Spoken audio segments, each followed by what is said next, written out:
In the world of media coverage, Meghan Markle and Prince Harry often find themselves at the centre of controversy, as if a storm cloud permanently hovers above them.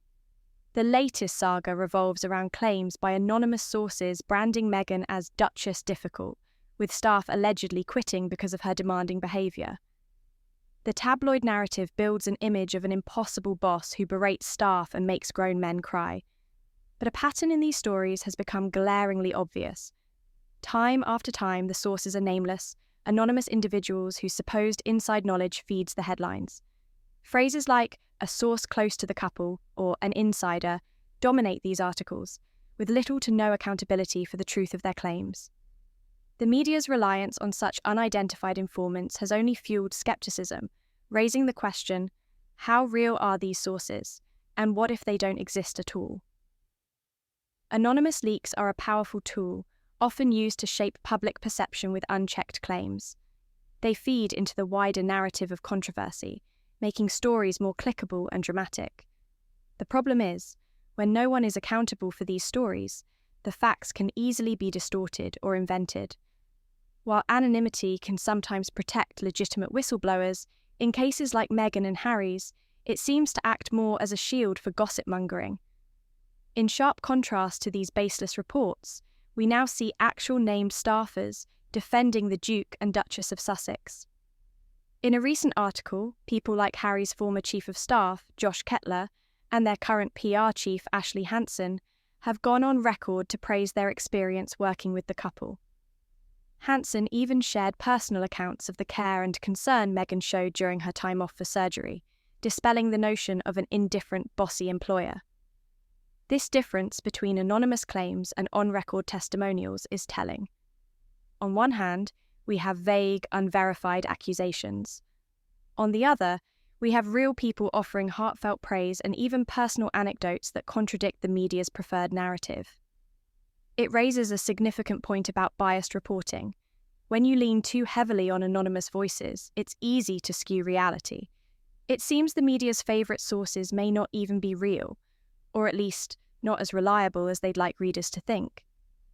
The latest defence from named employees is a reminder to question the narrative, especially when it comes from the shadowy corners of anonymity. If we are to believe the real people who have worked with Meghan and Harry, the couple is far from the tyrannical figures painted by the tabloids. Rather, they are thoughtful, generous, and genuinely care about the well-being of those around them. In this clash of narratives, it's clear that bias plays a significant role. So next time you read an explosive story about Duchess difficult sourced from anonymous insiders, remember that the loudest voices aren't always the most truthful. The Daily Express article claims that Prince Harry and Meghan Markle were humiliated because the National Portrait Gallery refused to display their portrait. But this headline is both misleading and unnecessarily dramatic. The article fails to understand or acknowledge how portrait galleries function, and instead uses the situation to craft a narrative aimed at portraying the couple negatively. Let's break down the points that show why this headline is biased and completely overblown. The misleading use of refused. The word refused suggests that the National Portrait Gallery actively rejected the portrait in question, implying an intentional public snub. In reality, galleries like the National Portrait Gallery own far more pieces than they can display at any given time. Rotating exhibits is a normal practice, and many works, even high-profile ones, are kept in storage for years before being showcased, if they're displayed at all. To frame this routine decision as a refusal is not only factually incorrect, but it also distorts the true nature of gallery curation.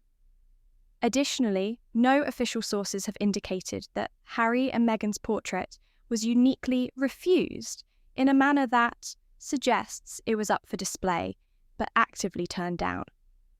The use of this word is a deliberate attempt to conjure up a narrative of rejection, making it sound like the gallery is taking a stand against the couple when, in all likelihood, they are simply following standard procedures. The article's insistence that Meghan and Harry were humiliated by this non-event stretches the limits of reasonable reporting. How exactly were they humiliated? Were they personally asking the gallery to display the portrait? Were they involved in this decision in any way? The answer is almost certainly no.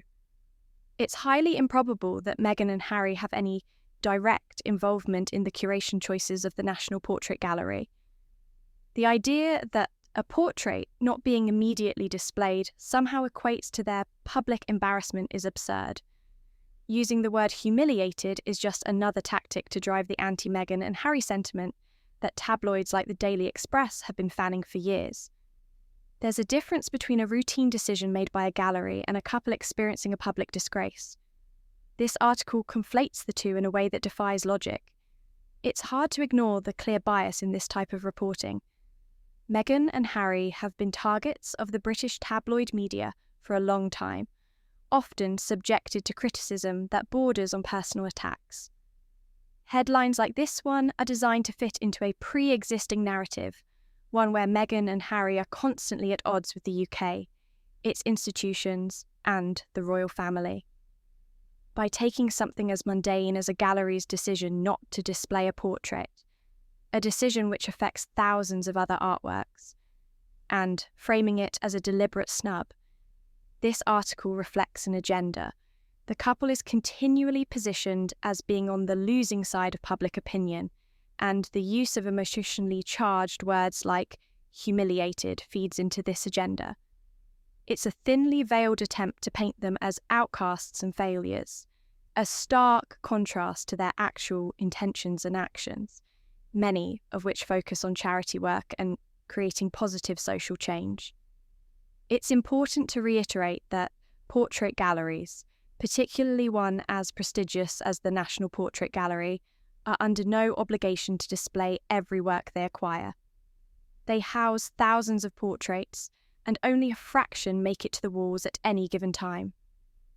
In conclusion, the Daily Express article is a clear example of clickbait journalism, designed to draw readers in with exaggerated claims of refusal and humiliation that have no basis in reality.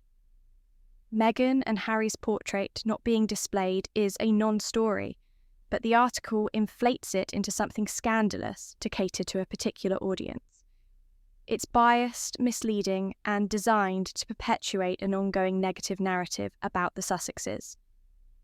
Readers should recognise these tactics for what they are: an attempt to manipulate public perception through sensationalism rather than an accurate report of facts.